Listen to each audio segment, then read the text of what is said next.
Se você gosta de histórias que fazem pensar, inscreva-se no canal. 268 sobre a história bélica do indivíduo. Numa vida humana que passa por várias culturas, achamos concentrada a luta que normalmente se desenrola entre duas gerações, entre pai e filho. O parentesco próximo exacerba essa luta porque cada uma das partes nela envolve de maneira implacável o íntimo da outra, que conhece tão bem. Então a luta será particularmente dura no indivíduo. Nele, cada nova fase passa por cima das anteriores, com cruel injustiça e desconhecimento de seus meios e fins.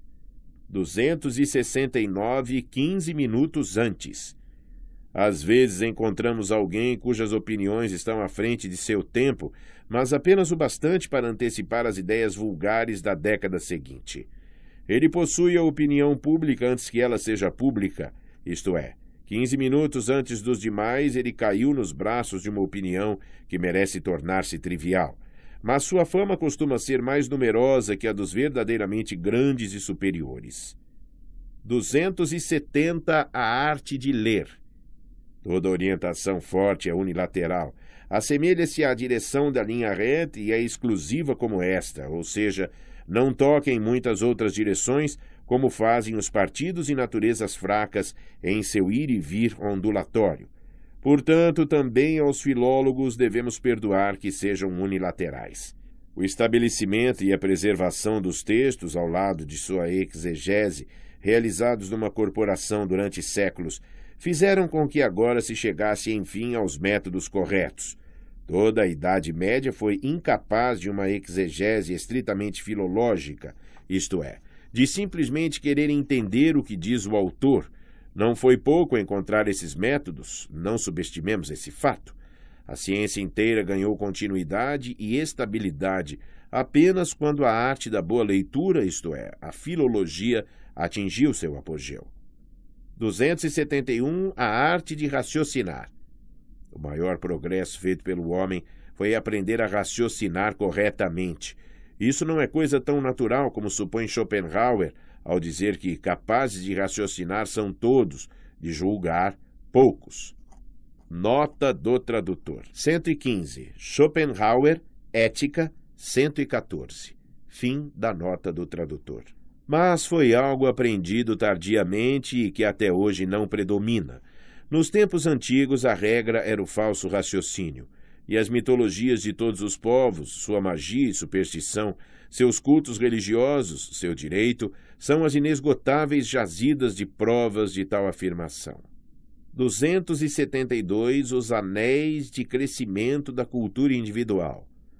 A força ou fraqueza da produtividade espiritual não se acha ligada tanto ao talento herdado quanto à medida de vigor que veio junto com ele. Nota do tradutor. 116. Vigor. Spannkraft, energia potencial. Energia, elasticità, energia, idem. Power of expansion. Resilience, vigor. Fim da nota do tradutor. A maioria dos jovens cultos de 30 anos retrocede nesse primeiro solstício de sua vida e, a partir de então, perde o gosto para mudanças espirituais. Por isso, a salvação de uma cultura que não para de crescer requer imediatamente uma nova geração, que, entretanto, não vai muito longe também. Pois, para recobrar a cultura do pai, o filho tem de gastar quase toda a energia herdada que o próprio pai possuía na fase de vida em que gerou o filho. Com o pouco excedente, ele vai adiante, pois, ao se fazer o caminho pela segunda vez, avança-se um pouco mais rápido. Para aprender o mesmo que o pai sabia, o filho não despende tanta energia. Homens bastante vigorosos como Goethe, por exemplo, percorrem tanto o caminho quanto 4 gerações, mas por isso avançam depressa demais, de modo que os outros os alcançam apenas no século seguinte e talvez nem o façam inteiramente, pois a coesão da cultura, a coerência de seu desenvolvimento, foi enfraquecida pelas interrupções frequentes. As fases habituais da cultura espiritual que se atingiu ao longo da história são recobradas pelos indivíduos de modo cada vez mais rápido. Atualmente, eles começam a entrar na cultura como crianças movidas pela religião, e aos 10 anos de idade atingem talvez a vivacidade maior desse sentimento, depois passando a formas mais atenuadas, panteísmo, enquanto se aproximam da ciência. Deixam para trás a noção de Deus, de imortalidade e coisas assim, mas sucumbem ao encanto de uma filosofia metafísica. Esta lhes parece também pouco digna de crédito, afinal, e a arte parece prometer cada vez mais, de modo que por algum tempo a metafísica só persiste e sobrevive transformada em arte, ou como disposição artisticamente transfiguradora. Mas o sentido científico torna-se cada vez mais imperioso e leva o homem adulto à ciência natural e à história, sobretudo aos métodos mais rigorosos do conhecimento, enquanto a arte vai assumindo uma significação mais branda e mais modesta.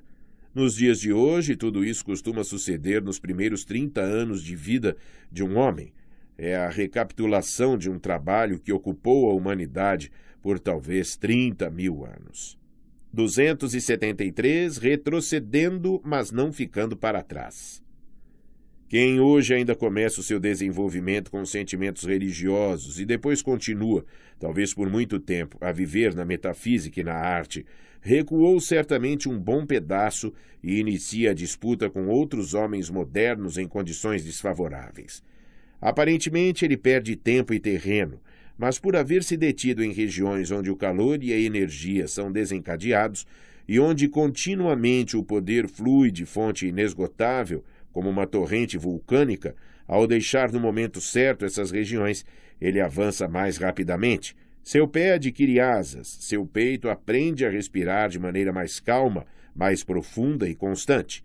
Ele apenas recuou para ter terreno bastante para seu salto. Então, pode até haver algo de terrível, de ameaçador nesse recuo. 274. Um segmento de nosso eu como objeto artístico. É um indício de cultura superior reter conscientemente certas fases do desenvolvimento que os homens menores vivenciam quase sem pensar e depois apagam da lousa de sua alma e fazer delas um desenho fiel. Este é o gênero mais elevado da arte pictórica que poucos entendem. Para isto é necessário isolar essas fases artificialmente. Os estudos históricos cultivam a qualificação para essa pintura, pois sempre nos desafiam, ante um trecho da história, a vida de um povo, ou de um homem, a imaginar um horizonte bem definido de pensamentos, uma força definida de sentimentos, o predomínio de uns, a retirada de outros. O senso histórico consiste em poder reconstruir rapidamente, nas ocasiões que se oferecem, tais sistemas de pensamento e sentimento, assim como obtemos a visão de um templo a partir de colunas e restos de paredes que ficaram de pé.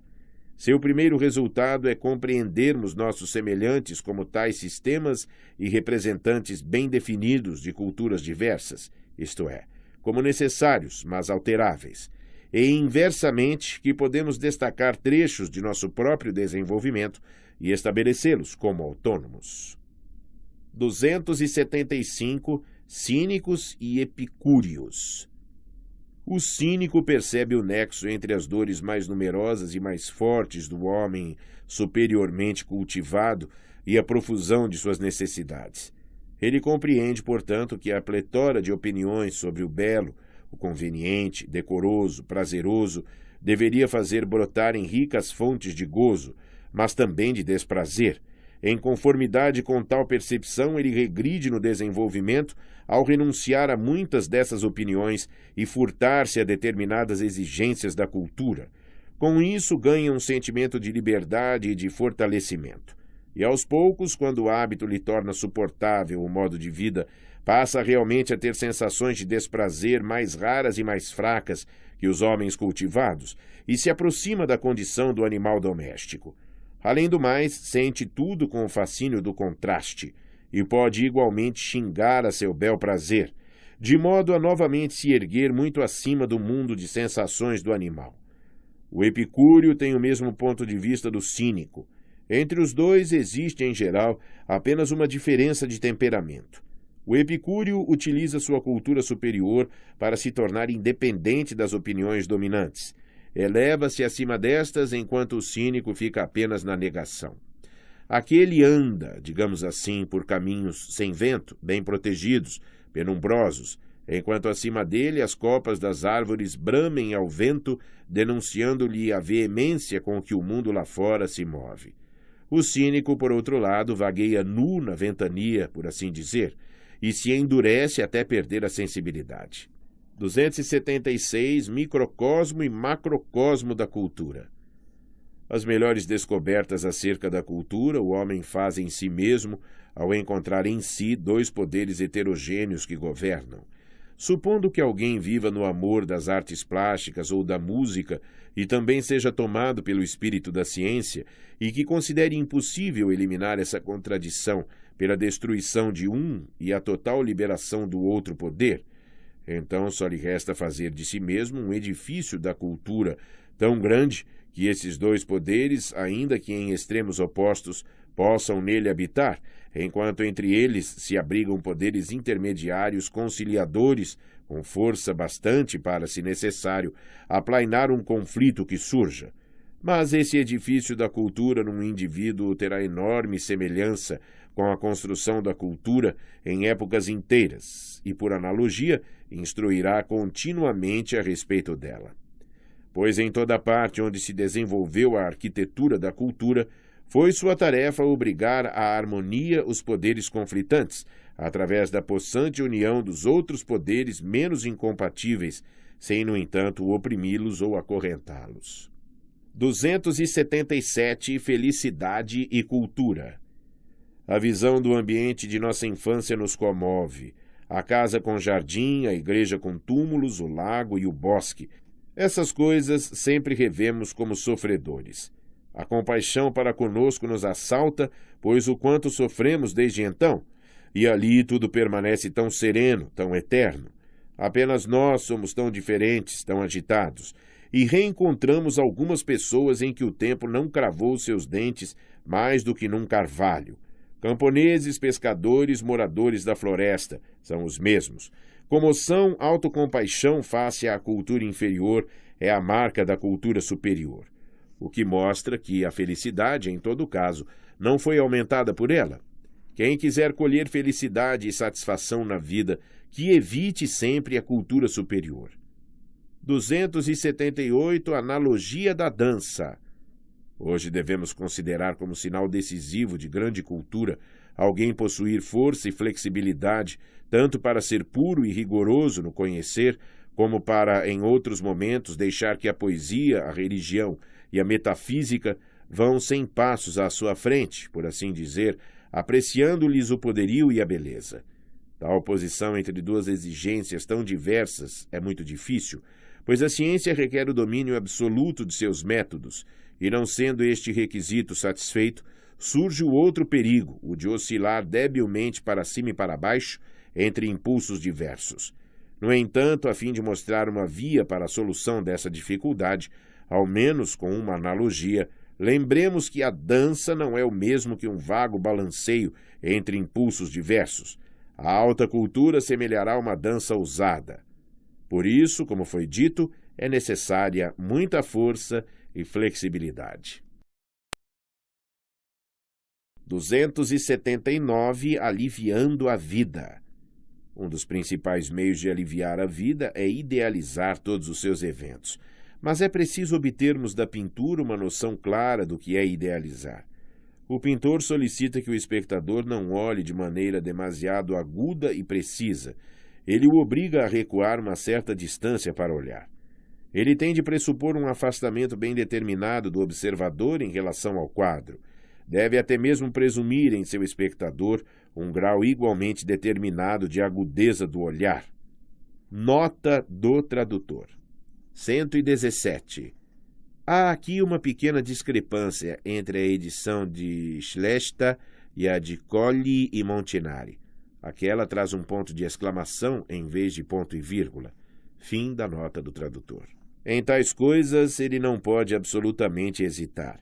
Portanto, quem quiser idealizar sua vida não deve querer vê-la com demasiada precisão. Deve sempre remeter o olhar para uma certa distância. Deste artifício entendia Goethe, por exemplo. 280.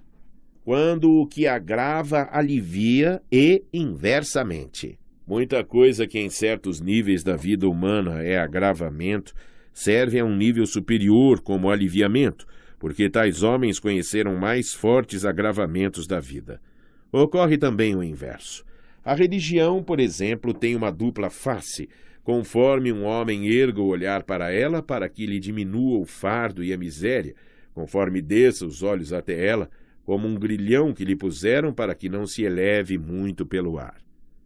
281. A cultura superior é necessariamente incompreendida. Quem dotou seu instrumento apenas de 2 cordas, como os eruditos, que além do impulso de saber, tem somente um impulso religioso adquirido, não compreende os homens que sabem tocar mais cordas. É da natureza da cultura superior, de muitas cordas mais, que ela sempre seja interpretada erradamente pela inferior. Nota do tradutor. 118. De muitas cordas mais, vielseitiger, trocadilho com vielseitiger, que significa mais multifacetado e tem a mesma pronúncia. O ditongo ai soa como ai. Fim da nota do tradutor. O que sucede, por exemplo, quando a arte é tida como uma forma disfarçada de religiosidade? De fato, pessoas apenas religiosas compreendem até a ciência como busca do sentimento religioso, tal como os surdos mudos não sabem o que é música se não for movimento visível. 282. Lamentação. São talvez as vantagens de nosso tempo que trazem consigo um retrocesso e uma ocasional subestimação da vita contemplativa. Mas é preciso reconhecer que nosso tempo é pobre em grandes moralistas, que Pascal, Epiteto, Sêneca, Plutarco são bem pouco lidos, que o trabalho e a diligência, que antes estavam no cortejo da deusa saúde, às vezes parecem graçar como uma doença. Como falta tempo para pensar e tranquilidade no pensar, as pessoas não mais ponderam as opiniões divergentes. Contentam-se em odiá-las. Com o enorme aceleramento da vida, o espírito e o olhar se acostumam a ver e julgar parcial ou erradamente, e cada qual semelha o viajante que conhece terras e povos pela janela do trem. Uma atitude independente e cautelosa no conhecimento é vista quase como uma espécie de loucura. O espírito livre é difamado, particularmente pelos eruditos, que na arte com que ele observa as coisas sentem falta de sua própria minúcia e diligência de formiga, e que de bom grado o baniriam para um solitário canto da ciência. Enquanto ele tem a tarefa bem distinta e superior de comandar, de um ponto afastado, todas as hostes de cientistas e eruditos, mostrando-lhes os caminhos e objetivos da cultura, uma lamentação como a que acaba de ser entoada provavelmente terá seu tempo e se calará por si mesma ante um intenso retorno do gênio da meditação.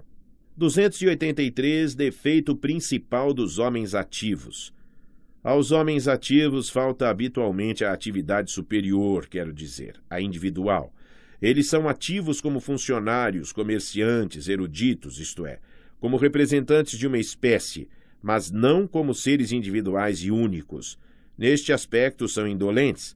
A infelicidade dos homens ativos é que sua atividade é quase sempre um pouco irracional. Não se pode perguntar ao banqueiro acumulador de dinheiro, por exemplo, pelo objetivo de sua atividade incessante. Ela é irracional. Os homens ativos rolam tal como pedra, conforme a estupidez da mecânica.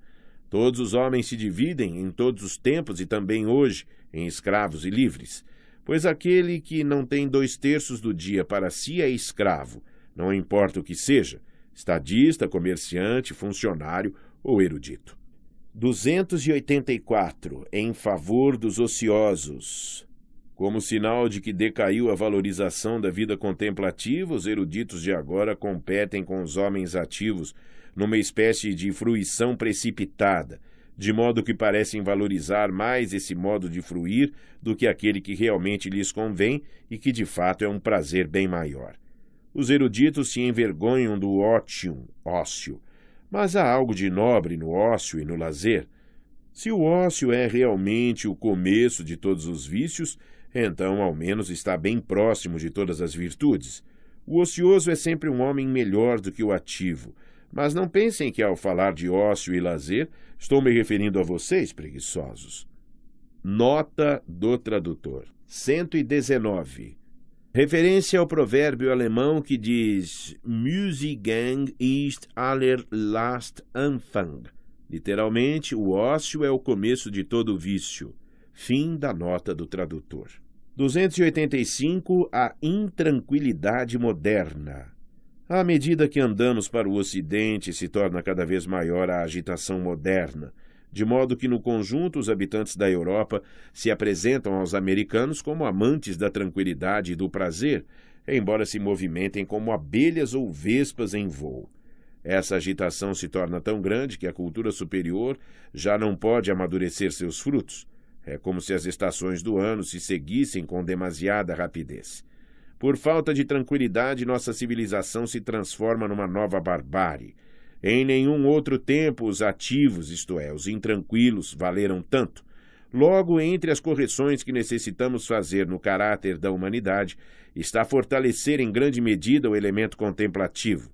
Mas desde já o indivíduo que é tranquilo e constante de cabeça e de coração tem o direito de acreditar que possui não apenas um bom temperamento, mas uma virtude de utilidade geral, e que ao preservar essa virtude está mesmo realizando uma tarefa superior. 286. Em que medida o homem ativo é preguiçoso? Acho que cada pessoa deve ter uma opinião própria sobre cada coisa a respeito da qual é possível ter opinião, porque ela mesma é uma coisa particular e única que ocupa em relação a todas as outras coisas uma posição nova, sem precedentes. Mas a indolência que há no fundo da alma do homem ativo impede o ser humano de tirar água de sua própria fonte. Com a liberdade de opiniões sucede o mesmo que à saúde. Ambas são individuais, não se pode criar um conceito de validade geral para nenhuma delas. O que um indivíduo necessita para a sua saúde é, para um outro, motivo de doença, e vários caminhos e meios para a liberdade do espírito seriam, para naturezas superiormente desenvolvidas, caminhos e meios de servidão. 287. Sensor vitae, sensor da vida. Por muito tempo, a alternância de amor e ódio caracteriza o estado interior de um homem que quer ser livre em seu julgamento da vida. Ele não esquece, e tudo ressente das coisas, tudo de bom e de mal. Enfim, quando a tábua de sua alma estiver totalmente coberta de experiências, ele não desprezará nem odiará a existência e tampouco a amará, mas estará acima dela, ora com o olhar da alegria, ora com o da tristeza, e, tal como a natureza, terá uma disposição ora estival, ora outonal. 288. Êxito secundário. Quem deseja seriamente se tornar livre perderá a inclinação para erros e vícios, sem que nada o obrigue a isso. Também a raiva e o desgosto o assaltarão cada vez menos, pois sua vontade não deseja nada mais instantaneamente do que o conhecimento e o meio de alcançá-lo, ou seja, a condição duradoura em que ele está mais apto para o conhecer. 289. Valor da doença. O homem que jaz doente na cama talvez perceba que, em geral, está doente de seu ofício, de seus negócios ou de sua sociedade, e que, por causa dessas coisas, perdeu a capacidade de reflexão sobre si mesmo. Ele obtém esta sabedoria a partir do ócio a que sua doença o obriga. 290. Sensibilidade no campo. Quando não se tem linhas firmes e calmas no horizonte da vida, como as linhas das montanhas e dos bosques, a própria vontade íntima do homem vem a ser intranquila, dispersa e sequiosa, como a natureza do citadino. Ele não tem felicidade, nem dá felicidade. 291. Cautela dos espíritos livres.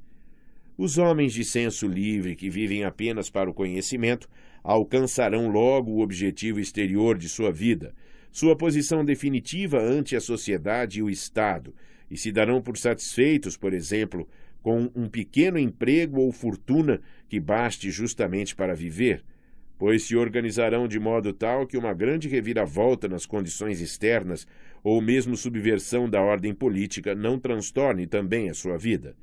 Em todas essas coisas empregam o mínimo de energia para, com toda a força acumulada e com grande fôlego, por assim dizer, mergulhar no conhecer. Assim podem ter a esperança de descer profundamente e talvez enxergar o fundo. Um tal espírito gosta de tomar apenas a borda de uma experiência. Não ama as coisas em toda a largueza e abundância de suas dobras, pois não quer se emaranhar nelas. Ele também conhece os dias de semana de cativeiro, de dependência, de serviço, mas de quando em quando deverá ter um domingo de liberdade, de outro modo não terá como suportar a vida. É provável que mesmo seu amor aos homens seja cauteloso e de fôlego curto, pois ele não quer se envolver com o mundo das propensões e da cegueira mais do que o necessário para os fins do conhecimento. Precisa confiar em que o gênio da justiça terá algo a dizer em favor do seu discípulo e protegido, se vozes acusadoras o qualificarem de pobre em amor. Em seu modo de viver e pensar, há um heroísmo refinado que desdenha se oferecer à adoração das massas, como faz seu irmão mais rude, e anda em silêncio através do mundo e para fora dele. Não importa por quais labirintos vagueie, sob que rochas tenha se exprimido sua torrente, chegando à luz ele segue o seu caminho, claro, leve, quase sem ruído, e deixa que o brilho do sol brinque no seu fundo. 292. Avante. Assim, avante no caminho da sabedoria com um bom passo, com firme confiança. Seja você como for, seja a sua própria fonte de experiência. Livre-se do desgosto com seu ser. Perdoe a seu próprio eu, pois de toda forma você tem em si uma escada com 100 degraus, pelos quais pode ascender ao conhecimento. A época na qual, com tristeza, você se sente lançado, considera-o feliz por essa fortuna. Ela lhe diz que atualmente você partilha experiências de que homens de uma época futura talvez tenham de se privar. Não menospreze ter sido religioso. Investigue plenamente como teve um genuíno acesso à arte. Não é possível, exatamente com a ajuda de tais experiências, explorar com maior compreensão enormes trechos do passado humano? Nota do tradutor. 120. Explorar. Tradução aqui dada a Nachgehen, que significa primariamente ir atrás de, seguir, mas também entregar-se-á, ocupar-se de, pesquisar. As demais traduções preferiram percorrer, seguir, repercorrere, suivre, refaire, follow, pursue, retrace. Fim da nota do tradutor. Não foi precisamente neste chão que às vezes tanto lhe desagrada, no chão do pensamento impuro, que medraram muitos dos esplêndidos frutos da cultura antiga? É preciso ter amado a religião e a arte como a mãe e a nutriz. De outro modo não é possível se tornar sábio. Mas é preciso poder olhar além delas, crescer além delas. Permanecendo sob o seu encanto, não as compreendemos. Igualmente, você deve familiarizar-se com a história e o cauteloso jogo dos pratos da balança. De um lado, de outro lado. Faça o caminho de volta pisando nos rastros que a humanidade fez em sua longa e penosa marcha pelo deserto do passado. Assim aprenderá de maneira mais segura aonde a humanidade futura não pode ou não deve retornar. E ao desejar ver antecipadamente com todas as forças como será atado o nó do futuro, sua própria vida adquirirá o valor do instrumento e meio para o crescimento. Está em suas mãos fazer com que tudo o que viveu, tentativas, falsos começos, equívocos, ilusões, paixões, seu amor e sua esperança, reduza-se inteiramente a seu objetivo. Este objetivo é tornar-se você mesmo numa cadeia necessária de anéis da cultura, e desta necessidade inferir a necessidade na marcha da cultura em geral. Quando o seu olhar tiver se tornado forte o bastante para ver o fundo, na escura fonte de seu ser e de seus conhecimentos, talvez também se tornem visíveis para você, no espelho dele, as distantes constelações das culturas vindouras. Você acha que uma vida como essa, com tal objetivo, seria árdua demais, despida de coisas agradáveis? Então não aprendeu ainda que não há mel mais doce que o do conhecimento e que as nuvens de aflição que pairam acima lhe servirão de úberes, dos quais você há de extrair o leite para o seu bálsamo. Apenas ao chegar à velhice você nota como deu ouvidos à voz da natureza, dessa natureza que governa o mundo inteiro mediante o prazer. A mesma vida que tem seu auge na velhice tem seu auge na sabedoria, no suave fulgor solar de uma constante alegria de espírito. Ambas, a velhice e a sabedoria, você as encontra na mesma encosta da vida, assim quis a natureza. Então é chegado o momento, e não há por que se enraivecer de que a névoa da morte se aproxime. Em direção à luz, o seu último movimento, um grito jubiloso de conhecimento, o seu último som. Pasta 6. Capítulo 6. O Homem em Sociedade. 293. Dissimulação benévola.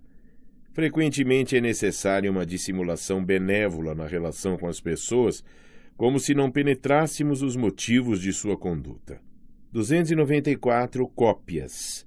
Não é raro encontrarmos cópias de homens importantes e, como no caso das pinturas, a maioria das pessoas prefere as cópias aos originais. 295. O orador. Pode-se falar muito adequadamente, no entanto, de maneira que todo mundo grite o contrário. Isso ocorre quando não se fala para todo mundo. 296. Falta de confidência. A falta de confidência entre amigos é uma falha que não pode ser repreendida sem se tornar incurável. 297. A arte de presentear. Ter de recusar um presente apenas porque não é oferecido da maneira correta nos desgosta com quem o dá. 298. O partidário mais perigoso. Em todo partido há alguém que, ao enunciar com demasiada fé os princípios do partido, estimula-os demais à apostasia. 299. Conselheiros do doente. Quem dá conselhos a um homem doente adquire uma sensação de superioridade sobre ele, não importando se eles são acolhidos ou rejeitados. Por isso há doentes suscetíveis e orgulhosos que odeiam os conselheiros mais ainda que a doença.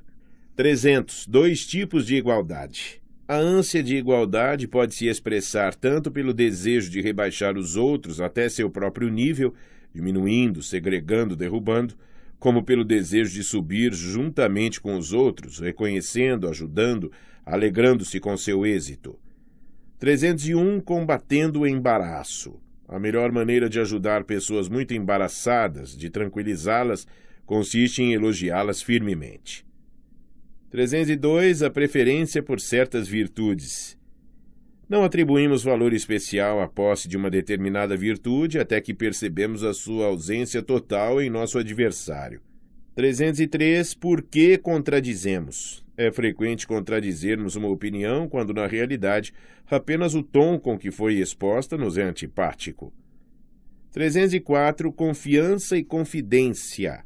Nota do tradutor. 121. Confiança e confidência. Vertrauen und Vertraulichkeit. Fim da nota do tradutor. Quem busca propositadamente a confidência com outra pessoa, em geral, não está segura de ter sua confiança. Quem está seguro da confiança dá pouco valor à confidência. 305. O equilíbrio da amizade. Às vezes, em nosso relacionamento com outra pessoa, o justo equilíbrio da amizade é restaurado se pomos em nosso prato da balança uma pitada de falta de razão. 306. Os médicos mais perigosos. Os médicos mais perigosos são os que, atores natos, imitam o médico nato com o perfeito dom de iludir. 307. Quando cabem os paradoxos. A fim de conquistar pessoas inteligentes para uma determinada tese, às vezes basta apresentá-la na forma de um tremendo paradoxo. 308. Como conquistar pessoas corajosas. Persuadimos pessoas corajosas a determinada ação, apresentando-a como mais perigosa do que é de fato. 309. Cortesias. Consideramos ofensas as cortesias de pessoas que não amamos. 310. Fazer esperar. Um meio seguro de irritar as pessoas e lhes pôr maus pensamentos na cabeça é fazê-las esperar muito tempo. Isso se torna imoral. Nota do tradutor. 122. Isso torna imoral. Das macht unmoralisch. Isso desmoraliza. Esto desmoraliza. Sio rende immorale. Cela rende immoral. C'est chose qui rende immoral. To have this happen makes one immoral. This gives rise to immortality. This makes people immoral. Fim da nota do tradutor. 311 contra os confiantes. Pessoas que nos dão toda a sua confiança acreditam com isso ter direito à nossa. É um erro de raciocínio. Dádivas não conferem direitos. 312 meios de compensação. Muitas vezes basta dar a alguém que prejudicamos a oportunidade de fazer um gracejo a nosso respeito para proporcionar-lhe satisfação e mesmo dispô-la favoravelmente. 313 vaidade da língua. Uma pessoa escondendo suas más características e vícios ou os revelando abertamente, nos dois casos, sua vaidade quer lucrar. Basta ver a sutileza com que ela distingue entre aquele diante do qual esconde essas características e aquele diante do qual é cândida e sincera. 314. Respeitosamente. Não querer magoar, não querer prejudicar ninguém pode ser sinal tanto de um caráter justo como de um caráter medroso. 315. Requisito para a discussão. Quem não sabe pôr no gelo seus pensamentos não deve se entregar ao calor da discussão. 316. Companhia e presunção. Desaprendemos a presunção quando sabemos andar sempre com pessoas de mérito. Estar só estimula a soberba. Os jovens são presunçosos porque se relacionam com seus iguais, que nada são, mas gostam de parecer muito. 317. Motivo do ataque. Não se ataca apenas para fazer mal a alguém, para derrotá-lo, mas talvez simplesmente para tomar consciência da própria força. 318. Adulação. As pessoas que, ao relacionar-se conosco, desejam embotar nossa prudência com adulações, empregam um meio perigoso, como um sonífero, que, quando não faz adormecer, torna ainda mais desperto. 319. O bom autor de cartas. Quem não escreve livros pensa muito e vive em companhia inadequada. Será normalmente um bom autor de cartas. 320. O mais feio. É duvidoso que um homem muito viajado tenha encontrado em alguma parte do mundo regiões mais feias do que no rosto humano. 321. Os compassivos. As naturezas compassivas, sempre dispostas a auxiliar na desgraça, raramente são as mesmas que se alegram juntamente com as demais. Na felicidade alheia elas não têm o que fazer, são supérfluas. Não se sentem na posse de sua superioridade e por isso facilmente se desgostam. 322. A família do suicida. Os familiares de um suicida não lhe perdoam não ter ficado vivo em consideração ao nome da família. 323. Prevendo a ingratidão. Quem dá um grande presente não acha gratidão, pois para o presenteado já é um fardo aceitar. 324. Na companhia de pessoas sem espírito.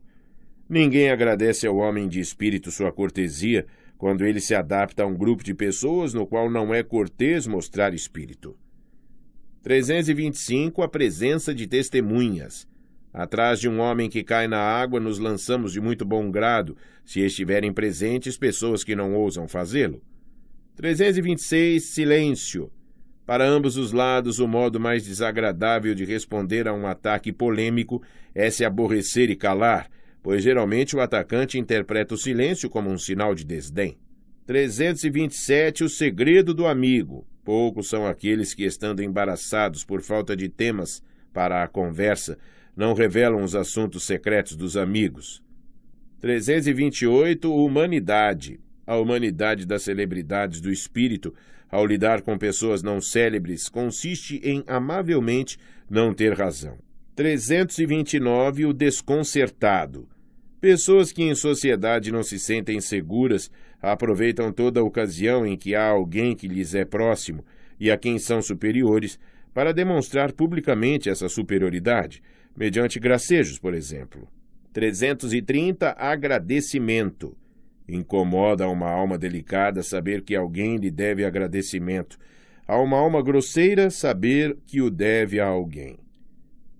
331. Indício de estranhamento. O indício mais forte do estranhamento de opiniões entre duas pessoas se dá quando dizem uma à outra algo irônico, mas nenhuma delas percebe a ironia. 332. Presunção com mérito. A presunção aliada ao mérito ofende ainda mais que a presunção de pessoas sem mérito, pois o próprio mérito já ofende. 333. Perigo na voz. Pode acontecer de, numa conversa, o som de nossa própria voz nos embaraçar e nos levar a afirmações que não correspondem absolutamente à nossa opinião. 334. Numa conversa. Dar razão ou não ao outro numa conversa é puramente questão de hábito. As duas coisas fazem sentido. 335. Medo do próximo. Tememos a disposição hostil do próximo porque receamos que, graças a esta disposição, ele chegue aos nossos segredos. 336. Distinguindo ao repreender. Pessoas muito respeitadas distribuem mesmo a sua repreensão como se nos distinguissem com ela. Esperam que atentemos para a solicitude com que se ocupam de nós. Nós a compreendemos de modo totalmente errado ao tomar sua repreensão objetivamente e nos defendermos dela. Assim, as irritamos e as afastamos de nós. 337. Dissabor com a benevolência alheia. Enganamo-nos quanto à intensidade em que nos cremos odiados ou temidos, porque nós mesmos conhecemos bem o grau de nossa divergência em relação a uma pessoa, uma tendência, um partido, mas eles nos conhecem superficialmente e, portanto, nos odeiam superficialmente. É frequente depararmos com uma benevolência que para nós é inexplicável, mas se a compreendemos, então ela nos ofende, porque mostra que não nos levam bastante a sério, não nos dão suficiente importância. 338. Vaidades que se cruzam. Duas pessoas que se encontram e cuja vaidade é igualmente grande conservam má impressão uma da outra, pois cada uma delas estava tão ocupada com a impressão que queria produzir que a outra não lhe causa nenhuma impressão. Enfim, as duas percebem que seus esforços foram vãos e atribuem a culpa à outra. 339. Maus modos como bons sinais. O espírito superior tem prazer nas incivilidades, arrogâncias e mesmo hostilidades de jovens ambiciosos contra ele. São os maus modos de cavalos fogosos que ainda não levaram cavaleiro e que logo sentirão orgulho de levá-lo. 340. Quando é aconselhável não ter razão.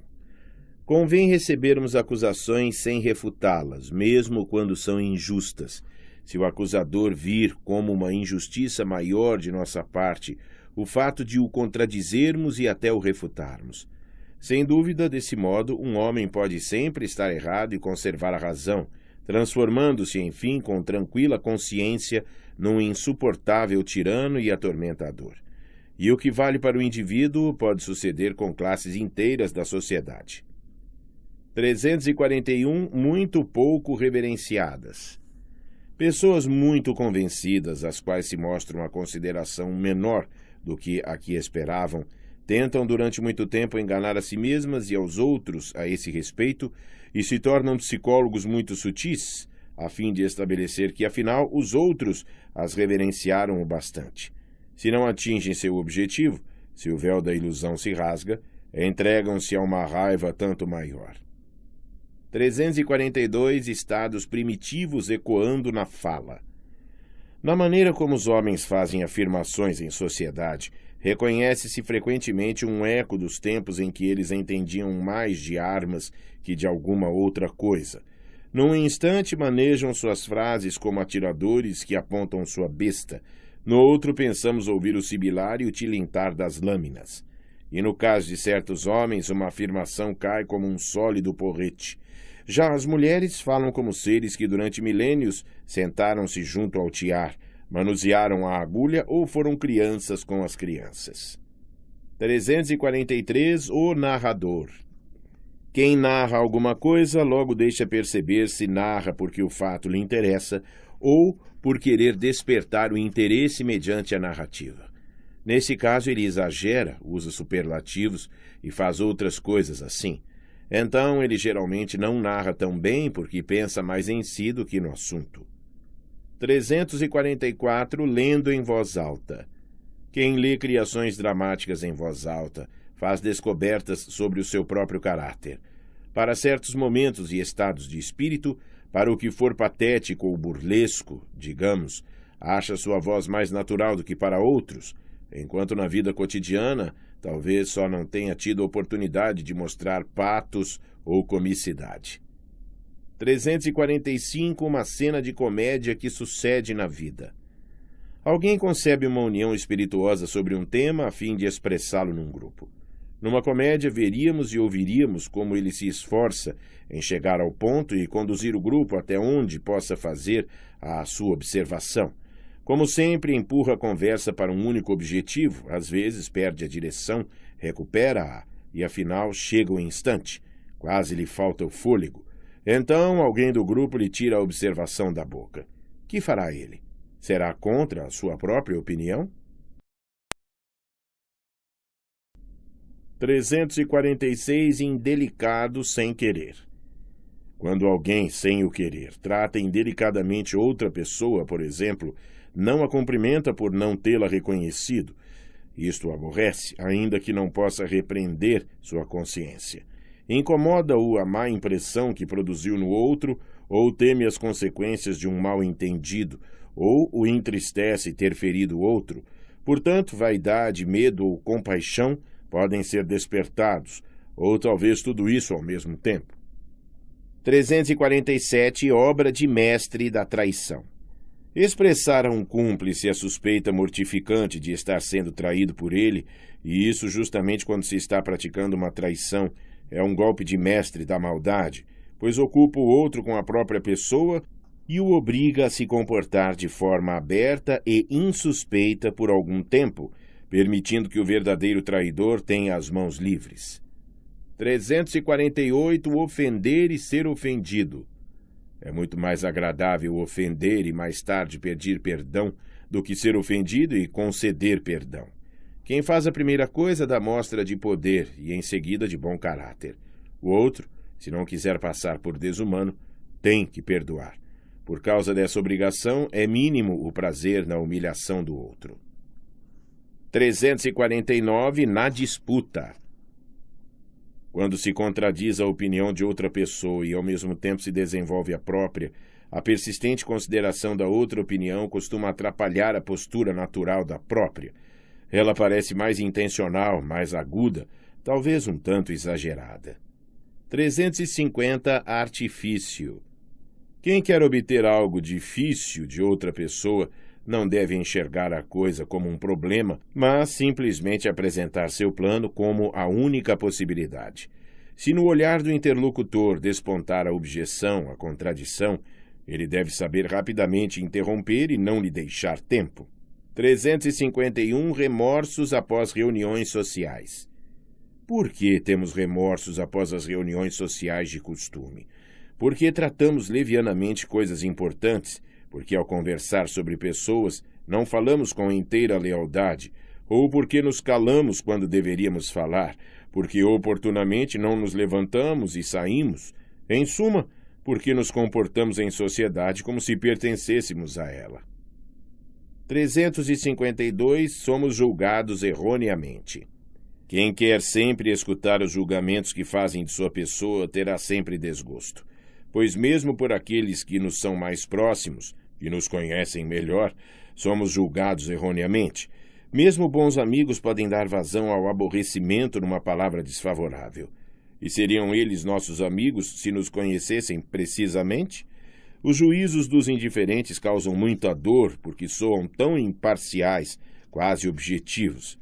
Mas se notamos que alguém que nos é hostil nos conhece num ponto sigiloso, tão bem quanto nós mesmos, como é enorme, então, nossa contrariedade.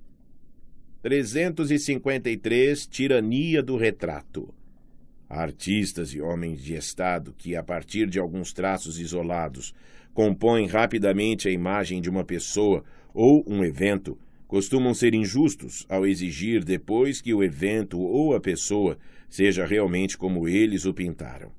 Exigem mesmo que alguém seja tão talentoso, tão ladino, tão injusto como vive na sua representação.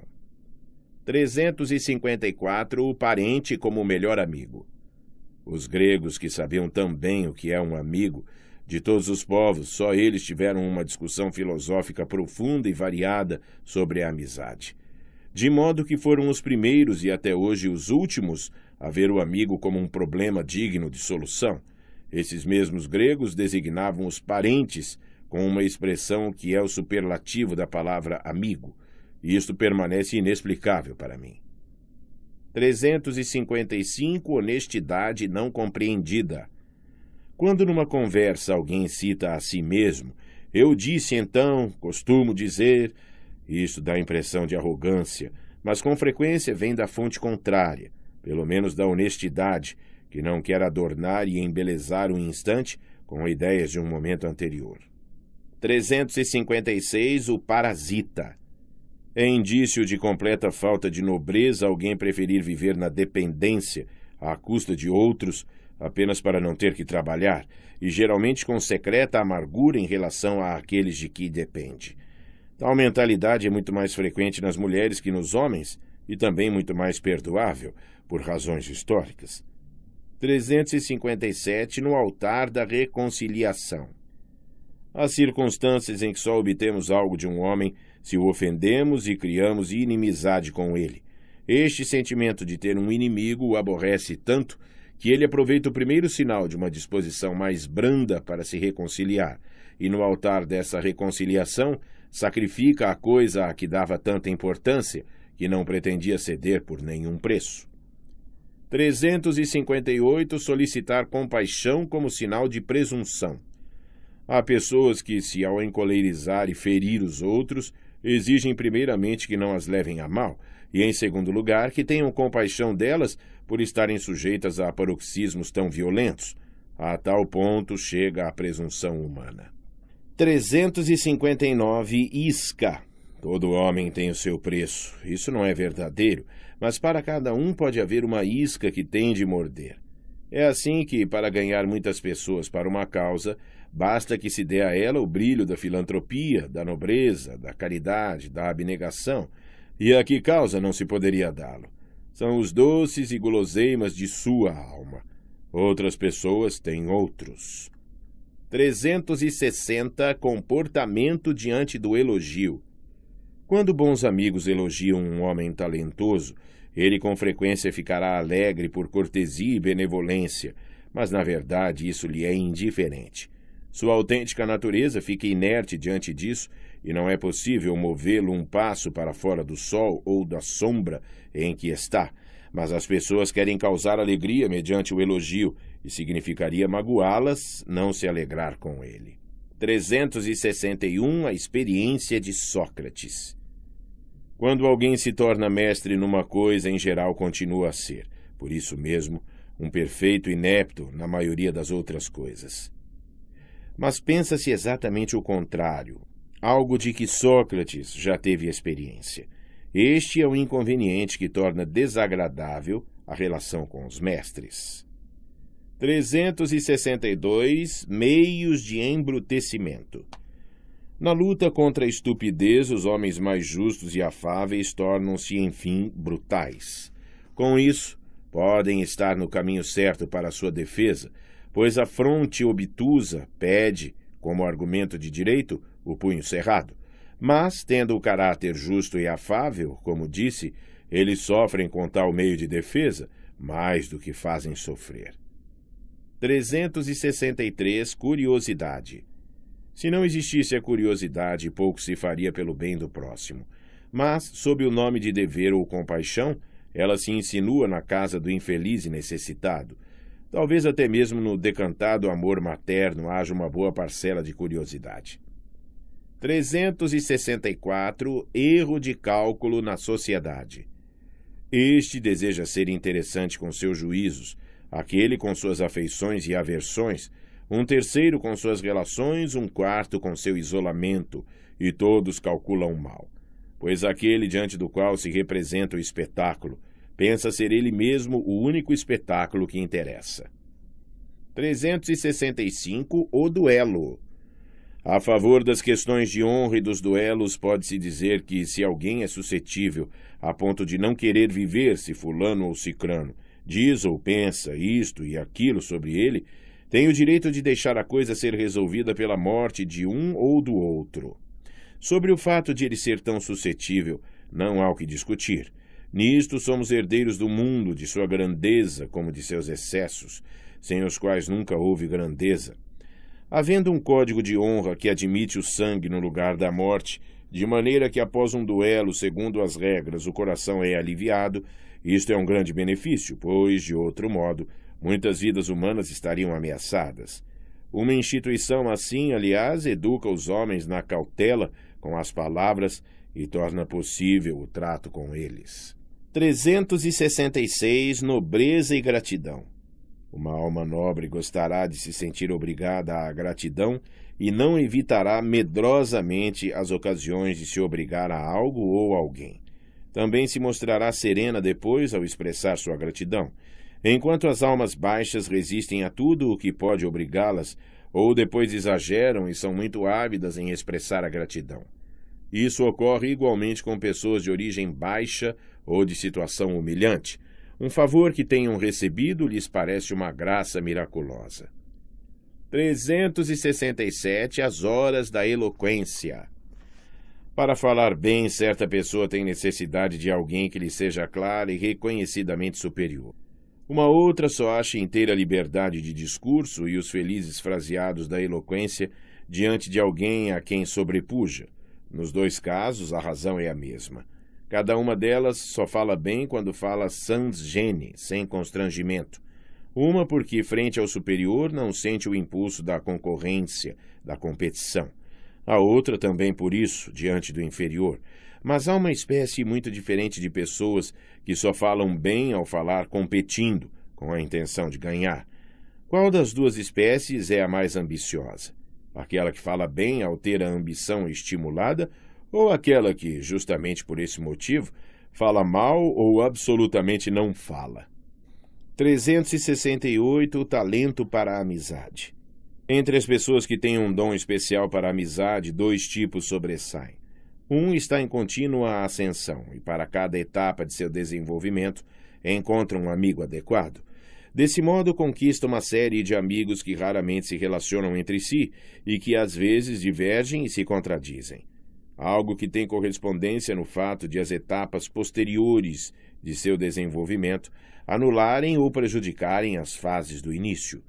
A alguém assim podemos chamar, brincando, de escada. O outro tipo é representado por aquele que exerce atração sobre caracteres e talentos muito diversos, de modo que granjeia todo um círculo de amigos, e eles próprios estabelecem relações amigáveis entre si, apesar de toda a sua variedade.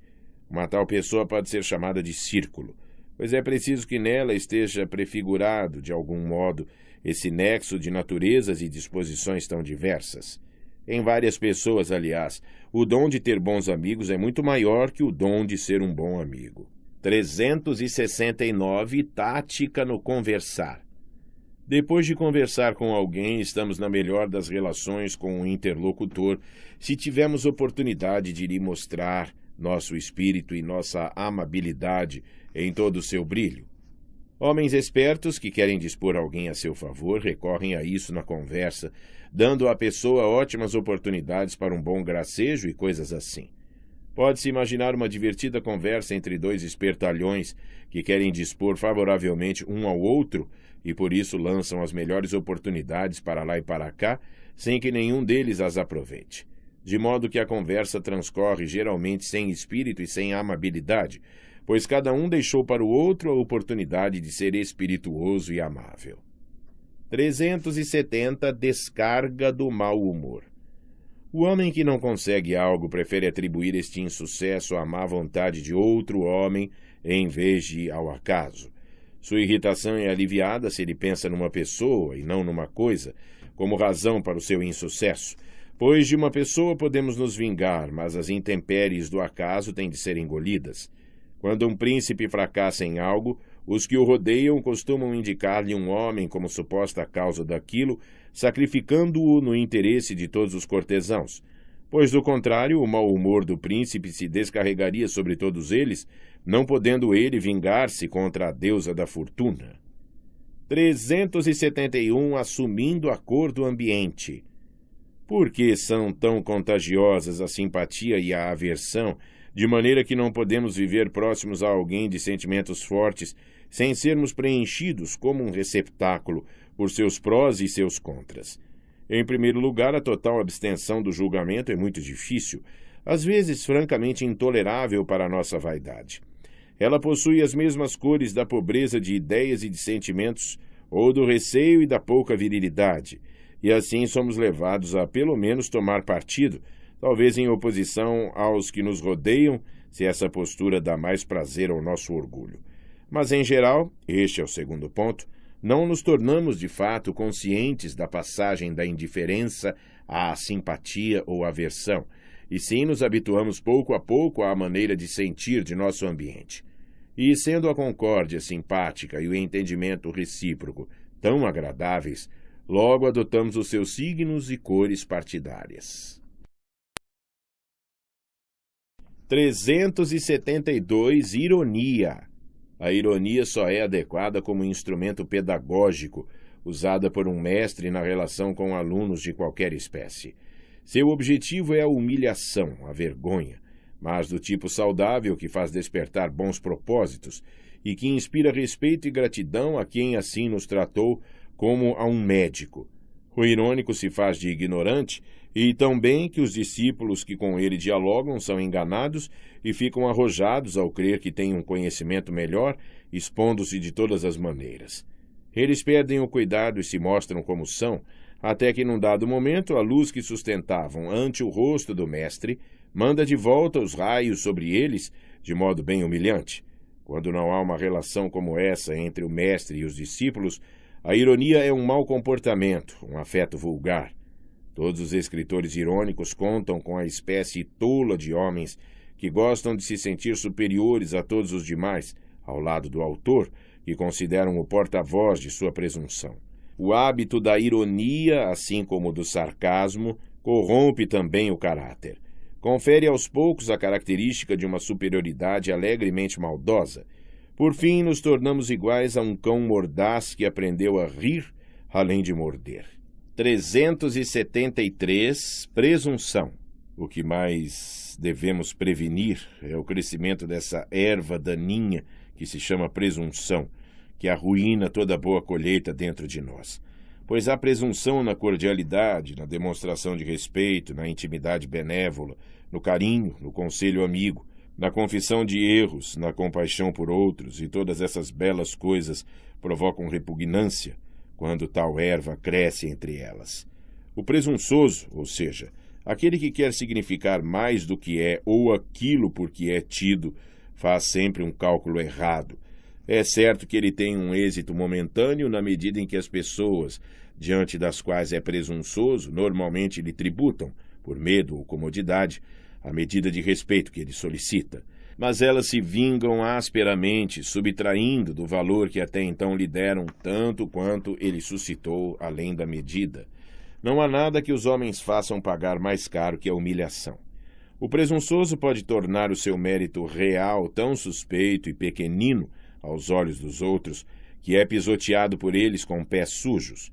Mesmo uma atitude orgulhosa devemos nos permitir somente quando podemos estar seguros de não ser incompreendidos e vistos como presunçosos, diante de amigos e esposas, por exemplo. Pois nas relações humanas não há tolice maior do que granjear a fama de presunção. É ainda pior do que não ter aprendido a mentir por delicadeza. 374. Diálogo. O diálogo é a conversa perfeita, porque tudo o que uma pessoa diz recebe sua cor definida, seu tom, seu gesto de acompanhamento em estrita referência àquele com quem fala, ou seja, tal como sucede na troca epistolar, em que a mesma pessoa tem 10 maneiras de exprimir sua alma, conforme escreva a este ou àquele indivíduo. No diálogo há uma única refração do pensamento.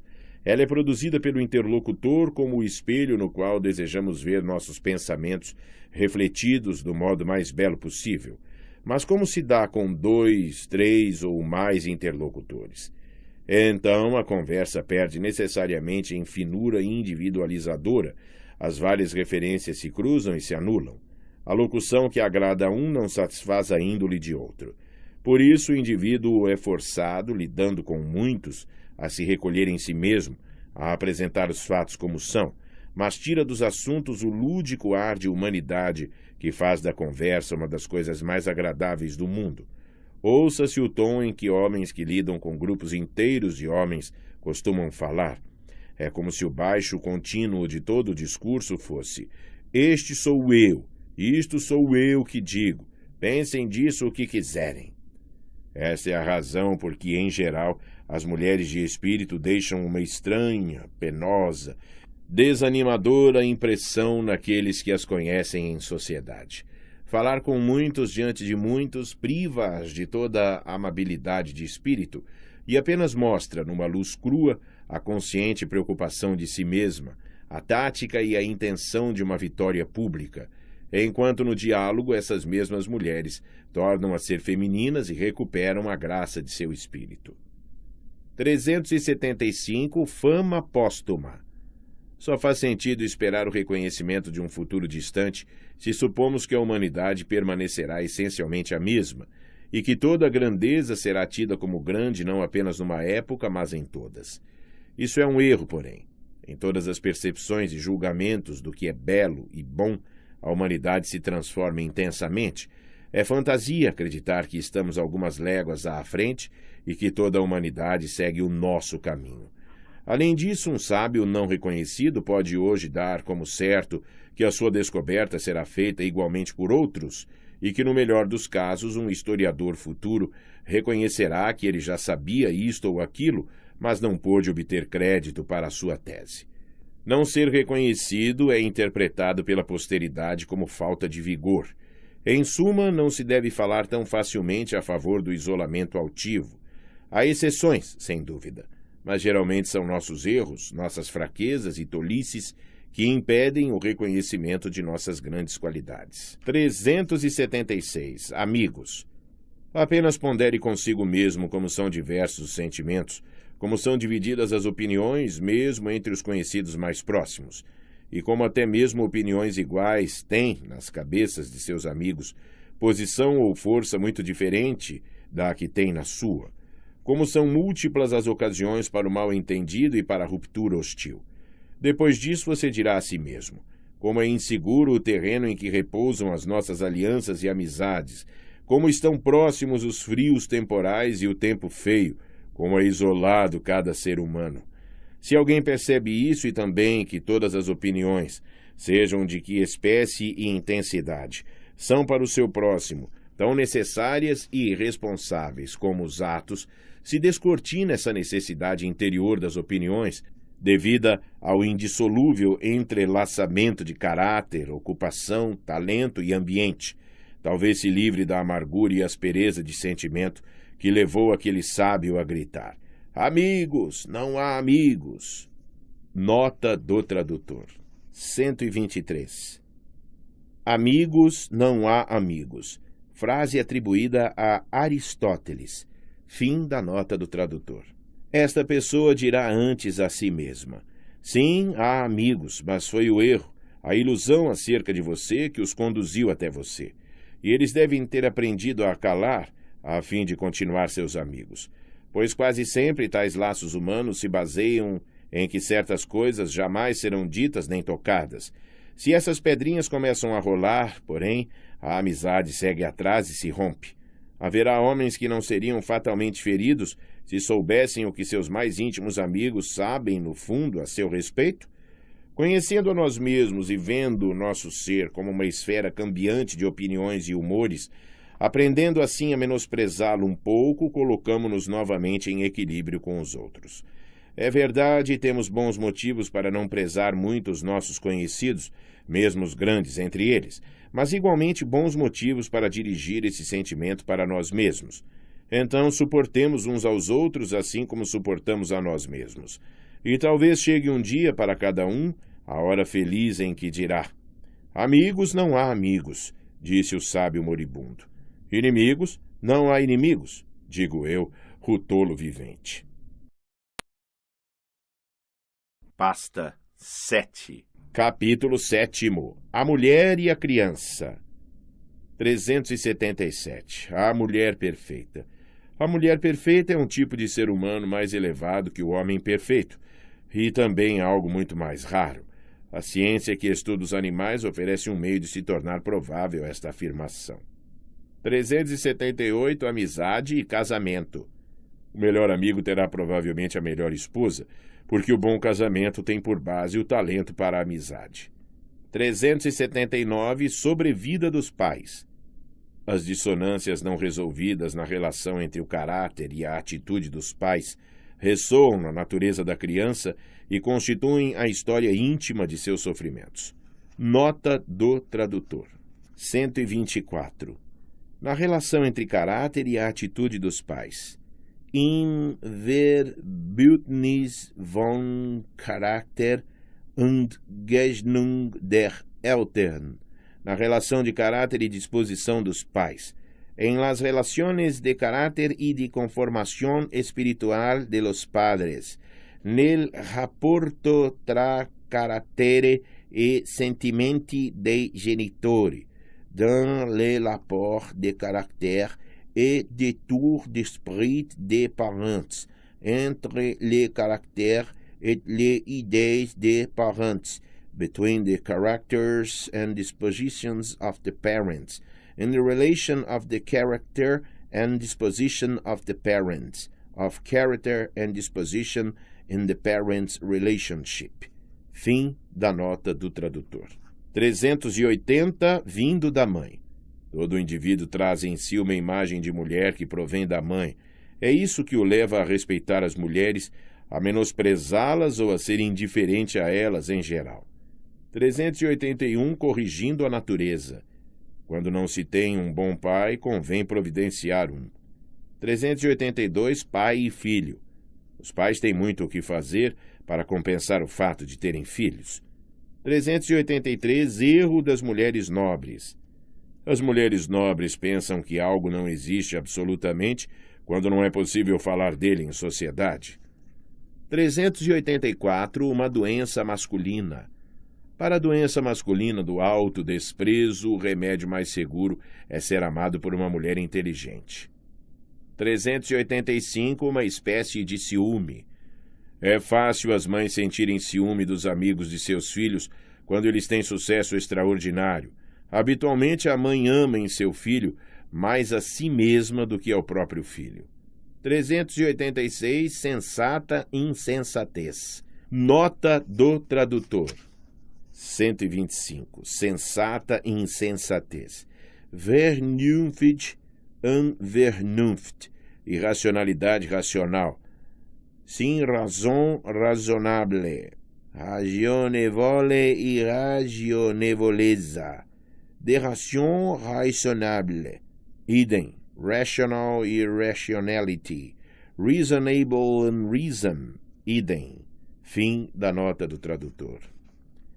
Na maturidade da vida e da razão sobrevém ao indivíduo o sentimento de que seu pai errou ao gerá-lo.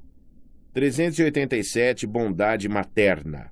Algumas mães necessitam de filhos felizes e respeitados, outras de filhos infelizes, senão sua bondade de mãe não pode se mostrar.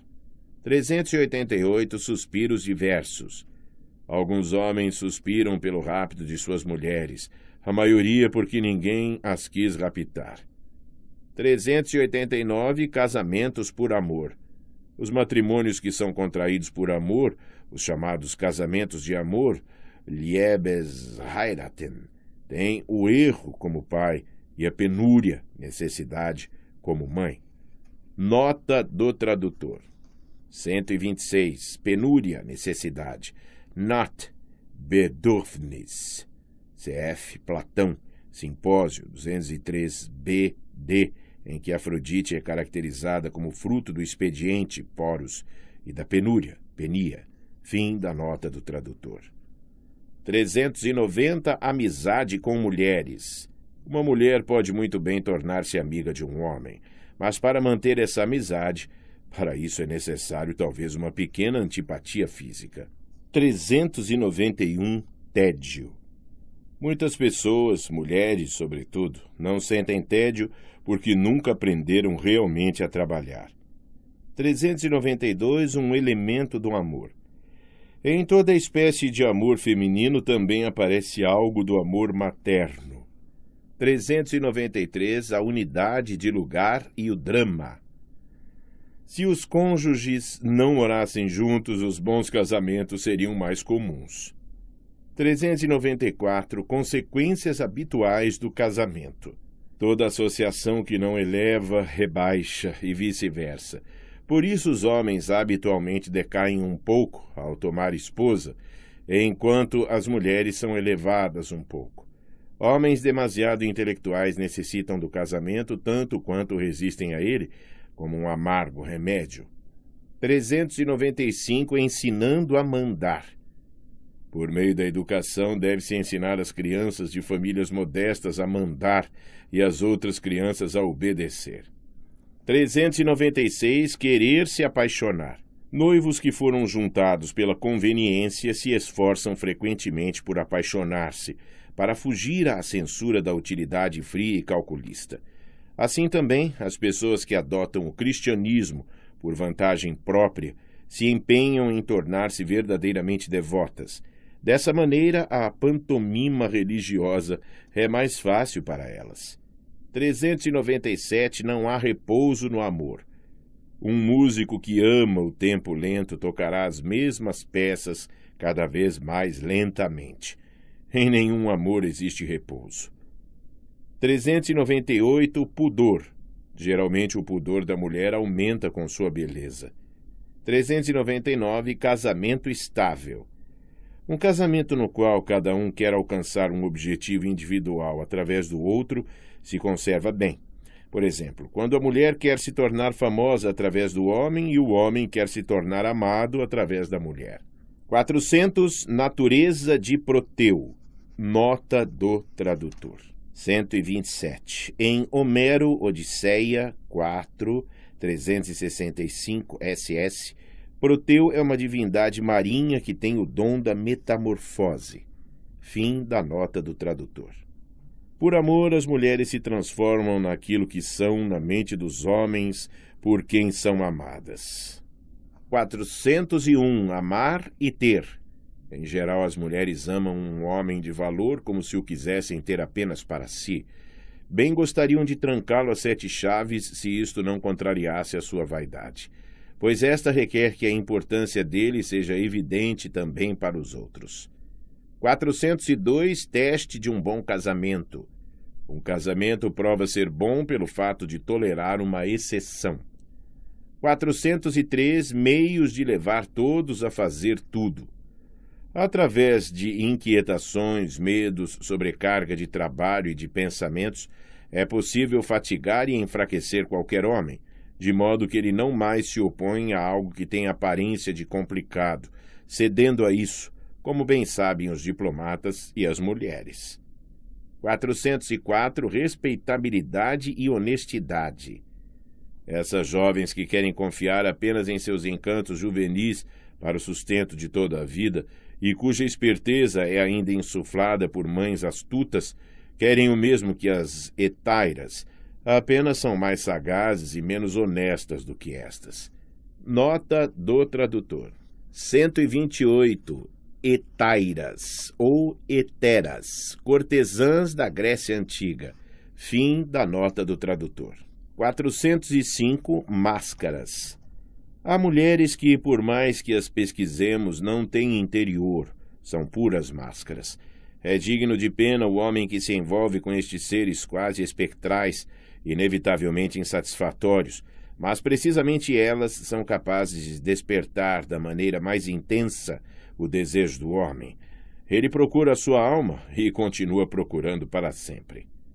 406. O casamento como uma longa conversa. Ao iniciar um casamento, o homem deve se colocar a seguinte pergunta: Você acredita que gostará de conversar com esta mulher até na velhice? Tudo o mais no casamento é transitório, mas a maior parte de tempo é dedicada à conversa.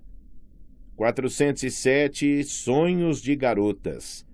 Garotas inexperientes se lisonjeiam com a ideia de que está em seu poder tornar um homem feliz.